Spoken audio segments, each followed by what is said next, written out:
शिवाय, नमस्तुभ्यम, जय माता दी। दोस्तों, आप सबका मेरे चैनल में स्वागत है। श्री युधिष्ठिर जी कहने लगे कि हे भगवान, मैंने श्रावण माह के कृष्ण पक्ष की कामिका एकादशी का सविस्तार वर्णन सुना है। अब आप मुझे श्रावण शुक्ल एकादशी का क्या नाम है, व्रत करने की विधि तथा इसका महात्म्य कृपा करके कहिए।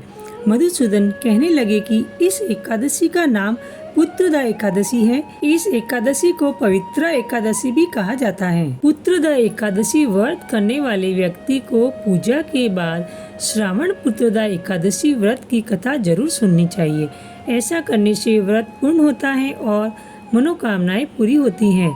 अब आप शांति पूर्वक इसकी कथा सुनिए। द्वापर युग के आरंभ में महिष्मती नाम की एक नगरी थी, जिसमें महिजित नाम का राजा राज्य करता था।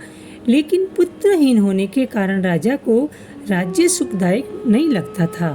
उसका मानना था कि जिसके संतान न हो उसके लिए यह लोक और परलोक दोनों ही दुखदायक होते हैं। पुत्र सुख की प्राप्ति के लिए राजा ने अनेक उपाय किए, परंतु राजा को पुत्र की प्राप्ति नहीं हुई।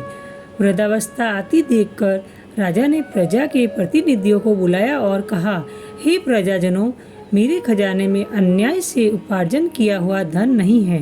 न मैंने कभी देवताओं तथा ब्राह्मणों का धन छीना है, किसी दूसरे की धरोहर भी मैंने नहीं ली। प्रजा को पुत्र के समान पालता रहा। मैं अपराधियों को पुत्र तथा बांधुओं की तरह दंड देता रहा। कभी किसी से घृणा नहीं की, सबको समान माना है। सज्जनों की सदा पूजा करता हूँ। इस प्रकार धर्मयुक्त राजा राज्य करते हुए भी मेरे पुत्र नहीं है, सो मैं अत्यंत दुख पा रहा हूँ। इसका क्या कारण है? राजा महिजित की इस बात को विचारने के लिए मंत्री तथा प्रजा के प्रतिनिधि वन को गए। वहाँ बड़े बड़े ऋषि मुनियों के दर्शन किए। राजा की उत्तम कामना की पूर्ति के लिए किसी श्रेष्ठ तपस्वी मुनि को देखते फिरते रहे। एक आश्रम में उन्होंने एक अत्यंत वयोवृद्ध धर्म के ज्ञाता, बड़े तपस्वी, परमात्मा में मन लगाए हुए, निराहार, जितेंद्रिय, जितात्मा, जीत क्रोध, सनातन धर्म के गुण तत्वों को जानने वाले, समस्त शास्त्रों के ज्ञाता महात्मा लोमस मुनि को देखा, जिनका कल्प के व्यतीत होने पर एक रोम गिरता था। सबने जाकर ऋषि को प्रणाम किया। उन लोगों को देखकर मुनि ने पूछा कि आप लोग किस कारण से आए हैं? निसंदेह मैं आप लोगों का हित करूंगा। मेरा जन्म केवल दूसरों के उपकार के लिए ही हुआ है, इसमें संदेह मत करो। लोमस ऋषि के ऐसे वचन सुनकर सब लोग बोले, हे महर्षि, आप हमारी बात जानने में ब्रह्मा से भी अधिक समर्थ हैं, अतः आप हमारे इस संदेह को दूर कीजिए। महिष्मती पुरी का धर्मात्मा राजा महिजित प्रजा का पुत्र के समान पालन करता है, फिर भी वह पुत्रहीन होने के कारण दुखी है। उन लोगों ने आगे कहा कि हम लोग उसकी प्रजा हैं, अतः उसके दुख से हम भी दुखी हैं। आपके दर्शन से हमें पूर्ण विश्वास है कि हमारा यह संकट अवश्य दूर हो जाएगा। यह वार्ता सुनकर ऋषि ने थोड़ी देर के लिए नेत्र बंद किए और राजा के पूर्व जन्म का वृत्तांत जानकर कहने लगे कि यह राजा पूर्व जन्म में एक निर्धन वैश्य था।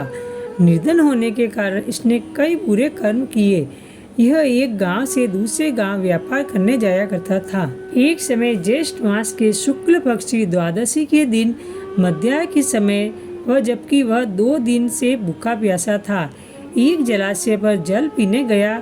उसी स्थान पर एक तत्काल की ब्याही हुई प्यासी गौ जल पी रही थी। राजा ने उस प्यासी गाय को जल पीते हुए हटा दिया और स्वयं जल पीने लगा, इसलिए राजा को यह दुख सहना पड़ा। एकादशी के दिन भूखा रहने से वह राजा हुआ और प्यासी गौ को जल पीते हुए हटाने के कारण पुत्र वियोग का दुख सहना पड़ा।